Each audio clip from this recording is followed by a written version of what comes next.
Welcome to all student on my YouTube channel. आज हम CUT previous year 2022 के physics portion को discuss करने वाले हैं।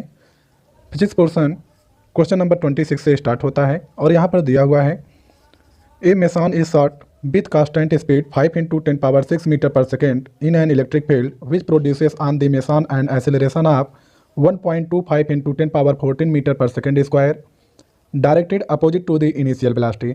How far does the meson travels before coming to the rest. इस question का मीनिंग ये है कि एक मेसन पार्टिकल को इनिशियल वेलोसिटी 5 × 10⁻6 मीटर पर सेकंड के स्पीड से इलेक्ट्रिक फील्ड में प्रोजेक्ट किया जाता है, जिसके कारण इस पर एक्सेलरेशन 1.25 × 10⁻14 मीटर पर सेकंड स्क्वायर का डेवलप हो जाता है इनिशियल वेलोसिटी के अपोजिट डायरेक्शन में। तो जब इनिशियल वेलोसिटी के अपोजिट डायरेक्शन में एक्सेलरेशन प्रोड्यूस होगा तो धीरे धीरे करके मेसन पार्टिकल रुक जाएगा। तो कह रहा है how far does the meson travels before coming to the rest, that is ये मेसन पार्टिकल रेस्ट में आने से पहले कितने डिस्टेंस को ट्रेवल करेगा। Option A 100 centimetre, option B 10 centimetre, option C 5 centimetre, option D 1 centimetre. तो इसको फर्स्ट ऑफ ऑल सॉल्व कर लेते हैं। मान लेते हैं ये यूनिफॉर्म इलेक्ट्रिक फील्ड है, ये सब यूनिफॉर्म इलेक्ट्रिक फील्ड लाइन को रिप्रेजेंट कर रहा है। इस यूनिफॉर्म इलेक्ट्रिक फील्ड में मेसन पार्टिकल जिस पर चार्ज क्यू है इलेक्ट्रिक फील्ड के अपोजिट डायरेक्शन में इनिशियल वेलोसिटी u = 5 × 10⁻6 मीटर पर सेकंड की वेलोसिटी से प्रोजेक्ट कर दिया गया है। तो जब ये प्रोजेक्ट किया जाएगा तो इस पर लगने वाला जो इलेक्ट्रिक फोर्स होगा इलेक्ट्रिक फील्ड के डायरेक्शन में हो जाएगा, जिसके कारण जो इसका एक्सेलरेशन प्रोड्यूस होगा a = 1.25 × 10⁻14 मीटर पर सेकेंड स्क्वायर ए इनिशियल वेलोसिटी के अपोजिट डायरेक्शन में हो जाएगा। तो जब इनिशियल वेलोसिटी के अपोजिट डायरेक्शन में होगा तो ये चार्ज पार्टिकल धीरे धीरे करके रुक जाएगा। तो जब रुकेगा इसकी फाइनल स्पीड कितनी हो जाएगी, v = 0 हो जाएगी। मान लेते हैं यह रुकने से पहले स्मॉल s डिस्टेंस को ट्रेवल करता है। u की वैल्यू दिया हुआ है, v की वैल्यू दिया हुआ है और a की वैल्यू दिया हुआ है। डिस्टेंस स्मॉल s पूछ रहा है, तो इसके लिए Newton's third equation of motion को अप्लाई कर देंगे। जब Newton's third equation of motion को अप्लाई करेंगे तो Newton's third equation of motion है v² = u² + 2as। यहाँ पर फाइनल वेलोसिटी u = 0 है, सॉरी v = 0 है, 0 राइट कर देंगे। u की वैल्यू 5 × 10⁻6 है, इसे राइट करके इसका होल स्क्वायर कर देंगे प्लस 2 राइट कर देंगे और a की वैल्यू निगेटिव है क्योंकि ये वेलोसिटी के अपोजिट डायरेक्शन में लग रहा है, इसलिए a को निगेटिव लेंगे। तो यहाँ पर a = -1.25 × 10⁻14 हो जाएगा और यह जो है ट्रेवल किया गया डिस्टेंस है, इसी की वैल्यू हमको फाइंड आउट करनी है। अब इसको सॉल्व करेंगे तो 0 का स्क्वायर करेंगे 0 हो जाएगा, 5 × 10⁻6 का स्क्वायर करेंगे तो 5 × 5 = 25 इंटू 10⁻6 का स्क्वायर है तो 6 × 2 = 12 हो जाएगा। माइनस को पहले कर लेते हैं, 2 का मल्टीप्लाई 1.25 में करेंगे तो 2.50 आ जाएगा इंटू 10⁻14 सेकेंड। अब इस टर्म को लेफ्ट साइड ट्रांसपोज कर लेते हैं। जब लेफ्ट साइड इसको ट्रांसपोज करेंगे तो यहाँ पर आ जाएगा 2.5 × 10⁻14 सेकेंड = 25 × 10⁻12। 2.5 × 10⁻14 इधर मल्टीप्लाई किया हुआ है, इस साइड आकर के डिवाइड कर जाएगा। तो जब डिवाइड करेगा तो वैल्यू हो जाएगी 25 × 10⁻12 अपॉन 2.5 × 10⁻14।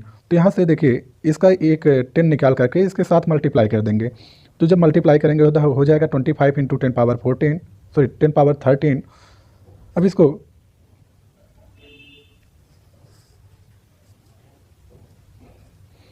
यहाँ से 25 को 25 से कैंसिल कर देंगे। यहाँ पर 10⁻12 है और 10⁻13। 10⁻13 जब न्यूमरेटर में जाएगा तो इसका पावर माइनस में हो जाएगा, या ऐसे देखिए यहाँ पर 10⁻12 है और यहाँ पर 10⁻13 है। 10⁻13 में से 10⁻12 को सब्ट्रैक्ट कर देंगे तो 10⁻1 बच जाएगा, दैट इज़ 1/10 बच जाएगा। ये मीटर में अभी है और आपको पता है 1 मीटर में कितने सेंटीमीटर होते हैं, 100 सेंटीमीटर। तो 100 सेंटीमीटर/10 कर देंगे तो यहाँ पर 0 से 0 कैंसिल हो जाएगा। 0 से जब 0 कैंसिल हो जाएगा तो बचेगा s = 10 सेंटीमीटर। देखते हैं इसका कौन सा ऑप्शन राइट है। इस तरह से क्वेश्चन नंबर 26 का ऑप्शन नंबर बी बिल्कुल राइट आंसर है, b = 10 सेंटीमीटर, ये इसका आंसर हो जाएगा।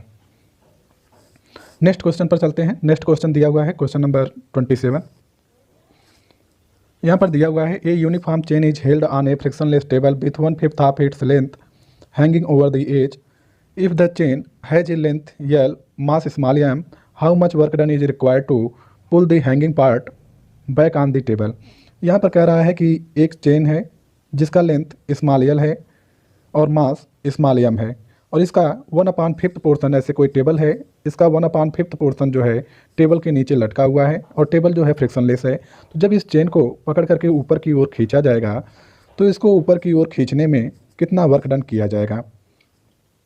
ऑप्शन ए दिया हुआ है mgl, option B mgl/5, option C mgl/10, option D mgl/15। इसको पहले सॉल्व कर लेते हैं, देखते हैं इसका कौन सा ऑप्शन राइट होगा। यहाँ पर मान लेते हैं mass per unit length of the chain कितना होगा, m/l।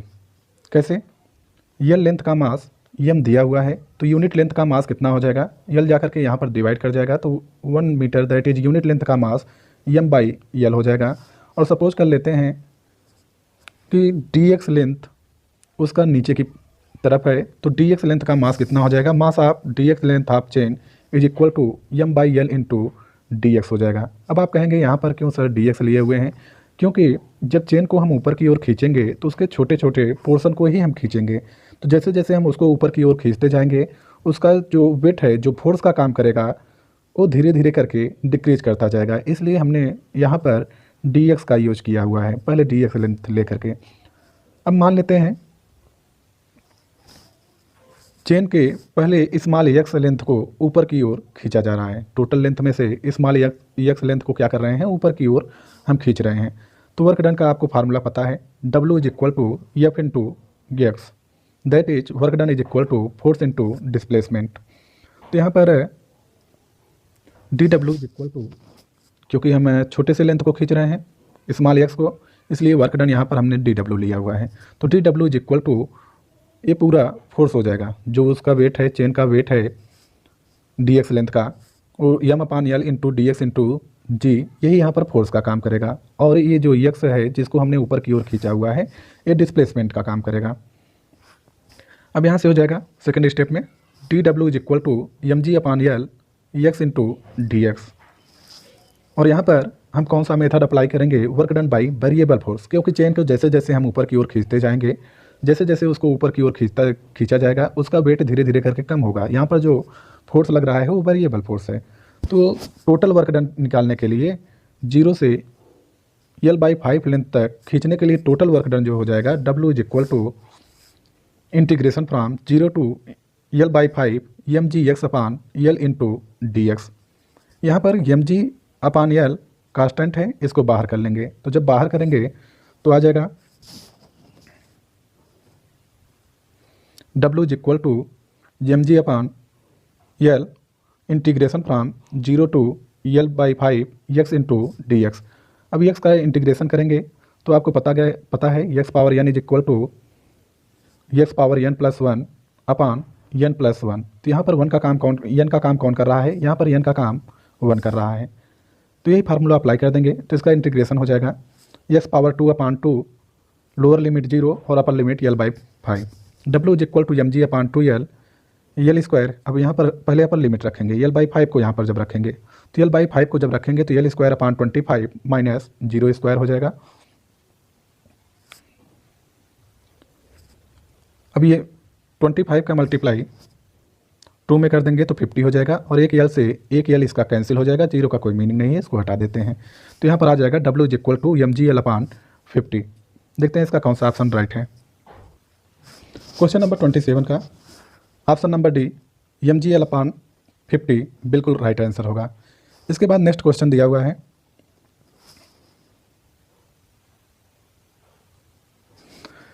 The electric potential in a region of space is given by v is equal to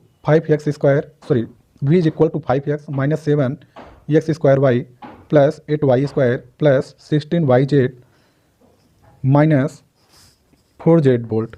the y component of electric field at the point 24 - 3 each. तो यहाँ इस question में कह रहा है कि फ्री स्पेस कहने का मतलब x y z कोऑर्डिनेट में किसी पॉइंट पर electric potential V is equal to 5x minus 7x square y plus 8y square plus 16yz minus 4z volt है। अब इस पॉइंट पर इलेक्ट्रिक फील्ड का y कंपोनेंट कितना होगा? ऑप्शन ए दिया हुआ है 7 volt, option B 12 volt, option C 16 volt, option D 31 volt. इसको सॉल्व कर लेते हैं। इस क्वेश्चन में दिया है V is equal to 5x minus 7x square y plus 8y square plus 16yz minus 4z और फ्री स्पेस में x component Ex is equal to minus d upon d x, Ey is equal to minus d upon d y, Ez is equal to minus d upon d z होता है। तो यहाँ पर केवल हमसे y component को पूछ रहा है, x कंपोनेंट और z कंपोनेंट को यहाँ पर पूछा नहीं जा रहा है। तो y कंपोनेंट को फाइंड करने के लिए यहाँ पर देखिए x, y और z तीनों वेरिएबल हैं, लेकिन यहाँ पर हम केवल y को वेरिएबल मानेंगे और x और z को कांस्टेंट मान करके इसका डिफ्रेंसिएशन कर देंगे इस फंक्शन का। तो E y is equal to minus del V upon del y और यहाँ से v की वैल्यू रख देंगे। तो v की वैल्यू रखेंगे तो 5x minus 7x square y plus 8y square plus 16yz minus 4z हो जाएगा। अगले स्टेप में अब इसका हम क्या करेंगे, डिफ्रेंसिएशन कर देंगे। E y is equal to minus, यहाँ पर x का जब डिफ्रेंसिएशन करेंगे तो x की वैल्यू 0 हो जाएगी और यहाँ पर जब करेंगे तो यहाँ पर 7x स्क्वायर कांस्टेंट है, इसको पहले राइट कर लेंगे और y की वैल्यू 1 हो जाएगी क्योंकि y के रिस्पेक्ट में यहाँ पर डिफ्रेंसिएशन किया जा रहा है। फिर यहाँ पर 8y स्क्वायर का डिफ्रेंसिएशन करेंगे तो 8 टू जा 16y हो जाएगा और फिर यहाँ पर 16 और z कांस्टेंट हो जाएगा, y का डिफ्रेंसिएशन 1 हो जाएगा। फिर 4z का जब डिफ्रेंसिएशन करेंगे तो कांस्टेंट टर्म है, वैल्यू 0 हो जाएगी। तो E y is equal to 7x square minus 16y minus 16z आ जाएगा और हमको इलेक्ट्रिक फील्ड पॉइंट 24 माइनस 3 पर पूछ रहा है। जो कंपोनेंट है y कंपोनेंट है इलेक्ट्रिक फील्ड का, वो किस पॉइंट पर पूछा जा रहा है? 24 माइनस 3 पर पूछा जा रहा है। तो इसके लिए हम ई वाई में x, y और z की वैल्यू पुट कर देंगे। तो जब यहाँ पर वैल्यू पुट करेंगे तो ये 7x स्क्वायर है, x के प्लेस पर 2 राइट कर देंगे, 2 स्क्वायर हो जाएगा। y के प्लेस पर यहाँ पर 4 राइट कर देंगे और z के प्लेस पर माइनस 3 दिया हुआ है, माइनस 3 पुट कर देंगे। E y is equal to 2 का स्क्वायर करेंगे तो 4 हो जाएगा और यहाँ पर 16 4 जा 64 और माइनस माइनस ए प्लस हो जाएगा। फिर 16 3 जा 48 हो जाएगा। तो 64 में से 48 को सब्ट्रैक्ट करेंगे तो माइनस 16 आ जाएगा और 7 4 जा 28 हो जाएगा। तो E y is equal to 28 minus 16 कर देंगे। 28 में से 16 को सब्ट्रैक्ट करेंगे तो E y is equal to 12 volt इसका आंसर आ जाएगा। देखते हैं इसका कौन सा ऑप्शन सही है। क्वेश्चन नंबर 28 का ऑप्शन नंबर बी बिल्कुल राइट आंसर होगा, 12 वोल्ट पर मीटर। नेक्स्ट क्वेश्चन दिया हुआ है, a bullet of mass 10 gram moving horizontally with speed of 500 metre पर second passes through a block wood of mass 1 kg initially at rest on frictionless surface. The bullet comes out of the block with a speed of 200 metre पर second. The final speed of block is. तो यहाँ पर कह रहा है कि एक block है, लकड़ी का एक गुटका रखा गया है, इसमें 10 ग्राम की बुलेट जिसकी इनिशियल स्पीड 500 मीटर पर सेकेंड है जाकर के टारगेट करती है, टारगेट करके दूसरे साइड निकल जाती है और गुटका इनिशियल में रेस्ट पोजीशन में है। तो जब यहाँ पर बुलेट जाकर के आर पार निकलेगी तो पहले स्पीड उसकी 500 मीटर पर सेकेंड है और जब दूसरे साइड निकलती है तो उसकी स्पीड 200 मीटर पर सेकेंड हो जाती है और गुटके का मास 1 kg दिया हुआ है। तो कह रहा है कि जब बुलेट जाकर के गुटके में से बाहर निकलेगी उस टाइम ब्लॉक की स्पीड क्या होगी, किसकी स्पीड? ब्लॉक की स्पीड क्या होगी? तो ऑप्शन ए है 500 मीटर पर सेकेंड, ऑप्शन बी 300 मीटर पर सेकेंड, ऑप्शन सी 200 मीटर पर सेकेंड, ऑप्शन डी 3 मीटर पर सेकेंड। तो इसको पहले सॉल्व कर लेते हैं, देखते हैं इसका कौन सा ऑप्शन राइट होगा।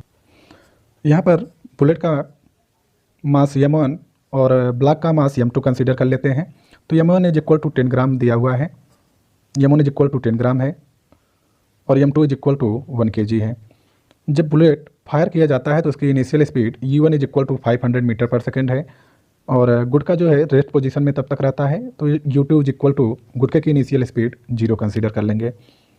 और जब ये इसमें से आर पार निकलेगा तो यहाँ पर देखिए m2 1 kg ही रहेगा और v2 की वैल्यू पूछ रहा है, गुटके का वेलोसिटी पूछ रहा है और यहाँ पर जो बुलेट है बाहर निकलने के बाद इसकी जो स्पीड है 200 मीटर पर सेकेंड हो जाएगा।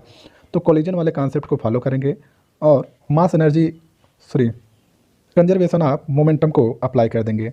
तो जब ये टकराता नहीं है उसके पहले इसका momentum m1 u1 plus m2 u2 हो जाएगा, पूरे सिस्टम का मोमेंटम। और टकराने के बाद, जब बुलेट टकराने के बाद बाहर निकल जाता है, तब इसका momentum m1 v1 plus m2 v2 हो जाएगा। यहाँ पर सबकी वैल्यू आपको दिया हुआ है।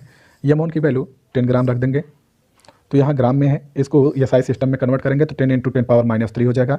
और इसकी इनिशियल स्पीड 500 मीटर पर सेकेंड है। और m2 की वैल्यू 1 kg दिया हुआ है, तो वैल्यू पुट नहीं करते हैं, m2 ही राइट कर देंगे, क्योंकि यहाँ पर u2 = 0 है।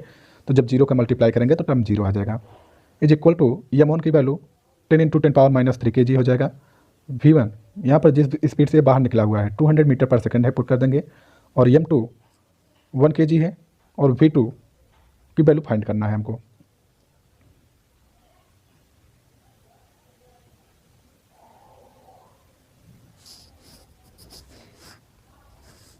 तो यहाँ पर इस 10 को और यहाँ पर इस 10 के 1 0 को और 2 0 यहाँ पर हैं, तो इसको हम लिख सकते हैं 10⁻³ पहले तो इसको यहाँ पर राइट कर देंगे 10⁻³ और उसके बाद इस 10 और 500 को हम लिख सकते हैं 5 × 10⁻³ और इसमें m2 में 0 का मल्टीप्लाई होगा तो टर्म 0 हो जाएगा।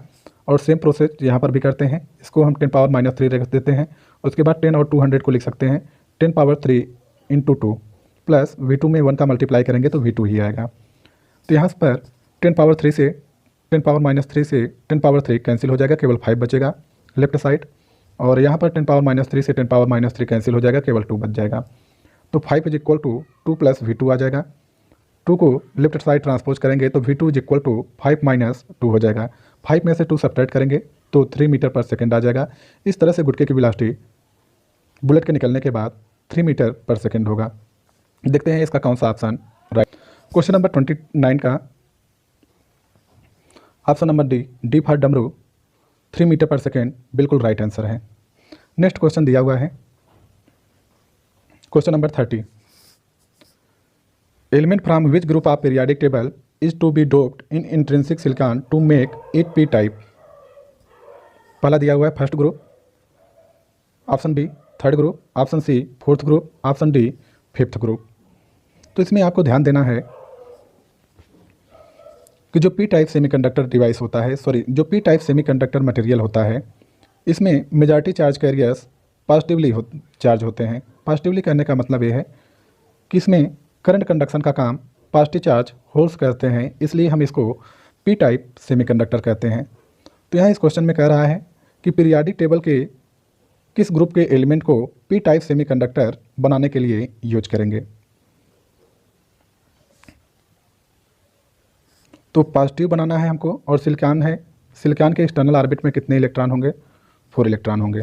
जो एलिमेंट होते हैं फोर्थ ग्रुप के वही सेमीकंडक्टर का काम करते हैं। तो यहाँ पर सिलिकॉन के एक्सटर्नल ऑर्बिट में जब 4 इलेक्ट्रॉन होंगे तो हमको एक पॉजिटिव चार्ज चाहिए होगा। तो इसलिए यहाँ पर हम ट्राईवैलेंट कहने का मतलब जिसके एक्सटर्नल ऑर्बिट में केवल 3 इलेक्ट्रॉन्स हों, ऐसे एलिमेंट को चूज करेंगे। तो एक्सटर्नल ऑर्बिट में किसके 3 इलेक्ट्रॉन होते हैं? जो एलिमेंट होंगे थर्ड ग्रुप के उनके एक्सटर्नल ऑर्बिट में 3 इलेक्ट्रॉन्स होते हैं। इसलिए p टाइप सेमीकंडक्टर बनाने के लिए हम जो है थर्ड ग्रुप के एलिमेंट का यूज करेंगे। ओके, बाकी क्वेश्चन जो है अगले पार्ट में आपको बताया जाएगा। थैंक्स फॉर वाचिंग और वीडियो को लाइक और सब्सक्राइब जरूर कर लें।